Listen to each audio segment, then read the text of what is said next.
देखिए, आपकी बात सामने आ गई है। मैं अनिल गोयल जी के पास आता हूँ। अनिल गोयल जी, सीधा कहना है, कांग्रेस में रहे, प्रधानमंत्री तक को उल्टा सीधा कहे, यहाँ तक कि वो कई बहुत सारे ऐसे बयान हैं हार्दिक पटेल के, जो कि उस समय बीजेपी ने उसकी मजामत की थी कि कोई बीजेपी में चला जाता है तो देशद्रोही भी देशभक्त हो जाता है, और वो जूता चप्पल से पीटने वाली बात, बहुत सारे बयान थे।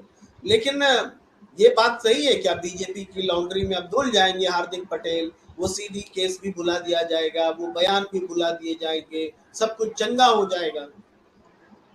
नहीं प्रेम कुमार जी, पहली बात तो ये है कि हम व्यक्ति में दोष नहीं, उसके विचारों में दोष मानते हैं। मेरी आवाज आ रही है ना? बिल्कुल बिल्कुल। हम व्यक्ति में नहीं, उनके विचारों में दोष होता है। अगर वो अपने उनके जो कांग्रेस पार्टी के गंदे विचार थे उनको छोड़ करके बीजेपी में ज्वाइन करे, बीजेपी के विचारों को उन्होंने स्वीकार करा है, तो बीजेपी में उनका स्वागत है। आप एक बात देखेंगे कि हार्दिक पटेल ने इससे पहले कहा था कि मैंने जो लड़ाई लड़ी थी गुजरात हित के लिए लड़ी थी, और गुजरात के हित के लिए लड़ाई लड़ने के लिए ही मैं कांग्रेस में शामिल हुआ था। लेकिन कांग्रेस में शामिल होने के बाद सर मैं पूरी बात बनती है, पहली बात जो आपने कही उस पर कि कांग्रेस छोड़ दे तो कांग्रेस के विचार गंदे हैं। भाई पश्चिम बंगाल में तो बीजेपी के सारे नेता छोड़ के जा रहे हैं, तो बीजेपी के विचार गंदे हैं क्या? मैं उसका भी जवाब दूंगा, मैंने मेरी पूरी बात सुनी। मेरा कहने मतलब ये है कि गुजरात के में पाटीदारों का आंदोलन करके के बाद में ये उभरे, और उभर करके इन्होंने पाटीदारों को नेतृत्व किया। लेकिन जब कांग्रेस में ये वहां के गुजरात की समस्याओं को उठाते थे, कांग्रेस में गुजरात के पाटीदार भाइयों के बारे में कुछ बोलना चाहते थे, तो इनके जो माननीय राहुल गांधी जी हैं, उन्हें कुत्तों से बिस्कुट खिलाने में फुर्सत नहीं थी। वो पूरी तरीके से परिवार को कैसे सुरक्षा कवच दिया जाए उसकी चिंता करते थे। उन्हें गुजरात की चिंता नहीं थी, उन्हें देश की चिंता नहीं थी। और कोई भी व्यक्ति जो है जब किसी पार्टी में जाता है, किसी पार्टी में शामिल होता है, तो उस पार्टी की अच्छाई बुराइयों के बारे में उसको पता चलता है। जब उसको ये लगा कि मेरा आंदोलन, मेरा जो विषय है कि वो गुजरात में पाटीदार समुदाय को के हित की रक्षा करना, गुजरात के हितों की रक्षा करना, और कांग्रेस में रह करके ऐसा नहीं हो पा रहा है, और कांग्रेस में रहकर ऐसा नहीं हो पा रहा है, तो वो अगर बिना किसी शर्त के बीजेपी में शामिल हो रहे हैं, बिना किसी शर्त के बीजेपी की विचारधारा को स्वीकार कर रहे हैं, और वो साफ कह रहे हैं हार्दिक पटेल जी कि जो राष्ट्र सेवा हो रही है उस सेवा में मेरा गिलहरी प्रयास हो, मैं भी उसमें शामिल होना चाहता हूँ। आज मेरे सामने देश सर्वोपरि है। आज मेरे सामने एक परिवार को, उसको जो हार्दिक पटेल जो दिखाई दिया कि एक परिवार बचाना है या देश बचाना है, और जब परिवार और देश में उसको अंतर हुआ तो हार्दिक पटेल को लगा कि मुझे देश बचाना है। वो परिवार को छोड़ करके देश को बचाने के साथ में आ गए। कांग्रेस के नेता तो सिर्फ परिवार को बचाने की बात करते हैं। अब ये ज्योतिराज सिंधिया जी के बारे में बात कर रहे थे, कम उम्र की बात कर रहे थे। राहुल गांधी की कितनी उम्र है? आपने राहुल गांधी को छोटी टिप्पणी, डिस्टर्ब नहीं कर रहा हूँ, छोटी टिप्पणी कि हार्दिक पटेल जी जब कांग्रेस में आए तो वो पाटीदार समाज का भला करना चाहते थे, अब बीजेपी में आए तो पूरे देश का भला करना चाहते हैं। ये तो शानदार नैरेटिव आप दे रहे हैं। नहीं प्रेम कुमार जी, मैंने जो कहा है कि उन्होंने ये देखा है कि एक पार्टी जो पूरे देश का सोच रही है, और एक पार्टी सिर्फ एक परिवार का सोच रही है, और उस परिवार का जो परिवार जमानत के ऊपर बाहर है, जो जमानत में बाहर आज भी ईडी ने नोटिस भेजा। प्लीज चुप रहे, आप बोल, अपने नंबर बोलना। दीपक जी अपने नंबर बोलना, आप बोलना अपने नंबर पे। बिल्कुल, मैं आपको मैंने शांतिपूर्वक सुना है। लेकिन आज अगर उन्होंने आया है, और मैं एक बात और मुझे कहने में संकोच नहीं है, रावण का सगा भाई विभीषण था, और अगर विभीषण भगवान राम की शरण में आया तो उन्होंने उसको शरण दी, और शरण भी दी, पूरा मान सम्मान भी दिया, और लंका का राजा भी बनाया। तो भारतीय जनता पार्टी भगवान राम को मानती है, भारतीय जनता पार्टी भगवान राम के आदर्शों पर चलती है। अगर भारतीय जनता पार्टी के शरण में कोई भी आता है और भारतीय जनता पार्टी के विचारधाराओं से सहमत होता है, तो भारतीय जनता पार्टी के हमेशा दरवाजे खुले हैं, खुले रहेंगे। लेकिन भारतीय जनता पार्टी अपनी नीति से समझौता नहीं करेगी, भारतीय जनता पार्टी अपने कार्यकलापों से समझौता नहीं करेगी। फिर आऊंगा, थोड़ी बाकी प्रतिक्रिया मिश्रा जी के पास आता हूँ। मैं प्रेम कुमार जी सिर्फ एक सेकंड, देखो इन्होंने एक तो तिरंगे की बात कही। तिरंगा हमारा राष्ट्र ध्वज है और भगवा हमारा सनातन का ध्वज है, जो पूरे विश्व के अंदर जिसका सम्मान है। आप भगवा को तिरंगे से, आप भगवा को तिरंगे में, आप राष्ट्र ध्वज मैं बनाऊंगा, उन्होंने ये कहा। आप सेंटेंस गलत मत कहिए। उन्होंने ये बयान दिया, आपको मैं यूट्यूब पे दिखा सकता हूं। अरे भैया सुन तो लो यार, मेरी बात तो सुनो। आप तिरंगे, देखिए सीधी सी बात, आप जो हाँ जी शिव कुमार जी, आवाज आ रही है? बिल्कुल सर।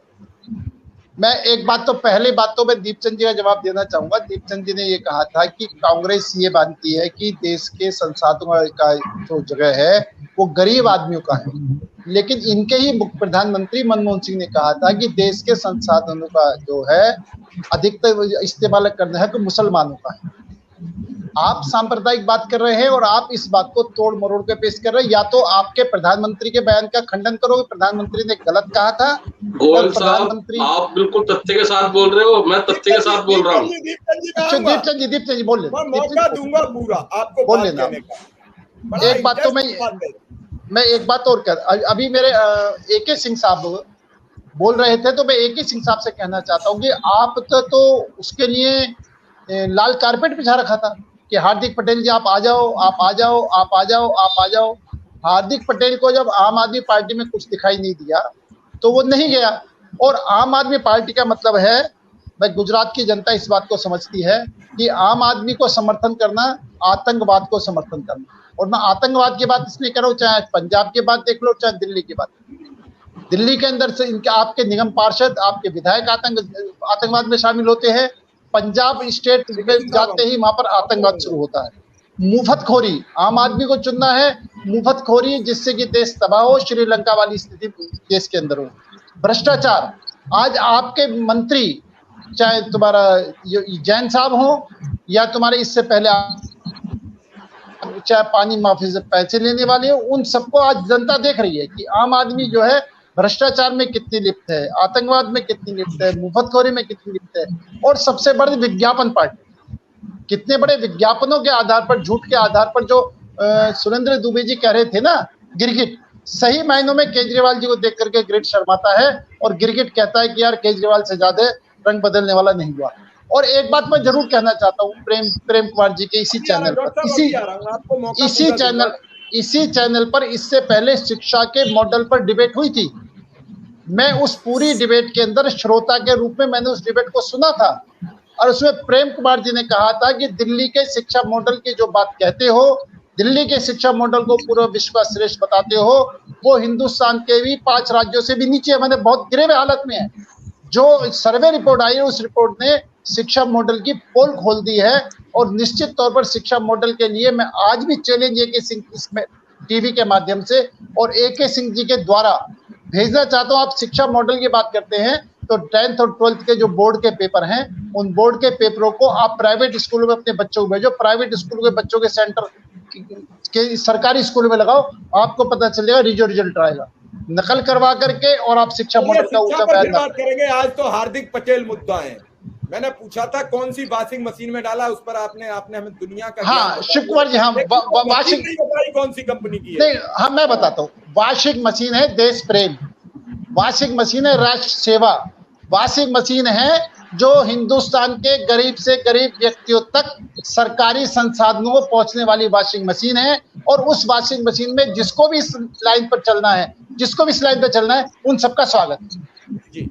मौका दूंगा मैं, बिल्कुल मैं शिव कुमार जी मैं जवाब दे रहा हूँ। शिव कुमार जी, मैंने बड़ा स्पष्ट कहा कि हम राम के आदर्शों पर चलने वाले लोग, भगवान राम ने भी विभीषण को शरण दी थी और इसलिए अगर हमारे एक आदरणीय प्रधानमंत्री सर्वथा प्रणाम करते हुए कहूंगा, उन्होंने हार देखी नहीं है, उन्हें वनवास नहीं हुआ है। आप उनका राम से आकलन गलत कर बैठते हैं। राम वनवासी थे और राजा दशरथ की भूमिका में। शिव कुमार जी मैं एक प्लीज मैं इसका भी जवाब दूंगा। नंबर 1, जहां तक हमारे प्रधानमंत्री ये सवाल है, वो एज ए प्रचारक के रूप में घर बार छोड़ करके उससे बड़ा वनवास उन्होंने स्वीकार करा है और उसके बाद में देश की सेवा के लिए प्रधानमंत्री बने हैं। प्रधानमंत्री बनने के लिए प्रधानमंत्री नहीं बने हैं, और निश्चित तौर पर एक प्रचारक, संघ का एक प्रचारक जब घर बार छोड़ देता है, जब घर बार मैं सीधा गोयल साहब को मौका दूंगा, फिर मैं 1 मिनट डॉक्टर साहब को, सुरेंद्र सर पे आके समय बहुत हो चुका है जी। गोयल साहब बहुत देर से नाराज हैं, कह रहे हैं आप हमारी बात ही नहीं सुन रहे हो, हमारी घटिया खड़ी कर दी और बात भी नहीं सुन रहे हो। शिव कुमार जी, मैं तो सिर्फ शॉर्टकट में, क्योंकि समय हो रहा है, ज्यादा समय लेना नहीं चाहूंगा। एक तो AK सिंह जी शिक्षा मंडल के बड़े बड़े दावे करे हैं, मैं सिर्फ इनसे एक ही बात कहता हूँ, ये गुजरात और पंजाब और यूपी को छोड़ें, आप सिर्फ दिल्ली के अंदर जिस रिजल्ट को आप कहते हैं, आपके जो दिल्ली सरकार के स्कूल हैं, उनके जो बच्चे 10वीं और 12वीं के बोर्ड के पेपर देते हैं, उनके सेंटर आप प्राइवेट स्कूल में पढ़वा दो। अब प्राइवेट स्कूलों के सेंटर, सर मैं शिक्षा मॉडल की बात कर, प्लीज, मैं शिक्षा मॉडल टॉपिक नहीं, आज हार्दिक पटेल क्यों आया, आपने क्यों लिया हार्दिक पटेल? मैं शिक्षा, अच्छा दूसरी बात, ये नरेश पटेल कौन है? ये जो नरेश पटेल की बात करें, नरेश पटेल कौन है? क्यों नरेश पटेल को आप लेना चाहते हो पार्टी के अंदर? दीपचंद जी, जो आप नरेश पटेल की बात कह रहे थे, तो कौन नरेश पटेल है, क्यों लेना चाहते हो? इसका मतलब तुम बीजेपी के आदमी को तोड़ना चाहते हो जो टूट नहीं रहे।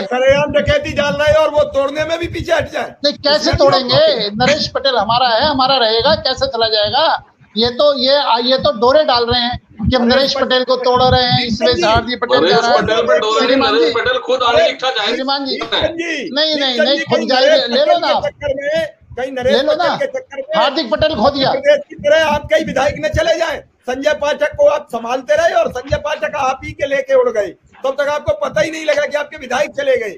थोड़ा सोच समझ के खेल खेलिए। चलिए गोयल साहब जी। तो बस मेरा दूसरी बात क्या है कि राजीव गांधी कहते थे हम 1 रुपया भेजते हैं, ये 15 पैसे नीचे तक पहुंचते हैं। हमें बता दिया नहीं, तो वो हमने 1 रुपए का 1 रुपया भेज रहे, तो हम रिश्वत दे रहे हैं।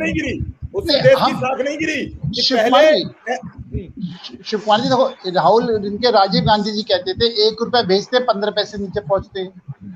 हमने उस योजना का 1 रुपया नीचे तक पहुंचा दिया, तो हम तो रिश्वत दे रहे हैं। ये क्या दे रहे थे?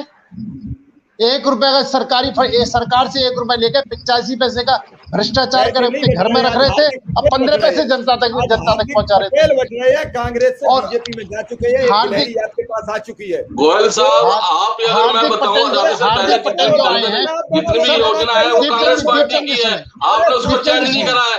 आप जितनी भी योजना कांग्रेस पार्टी की, आपने आजादी के बाद आपने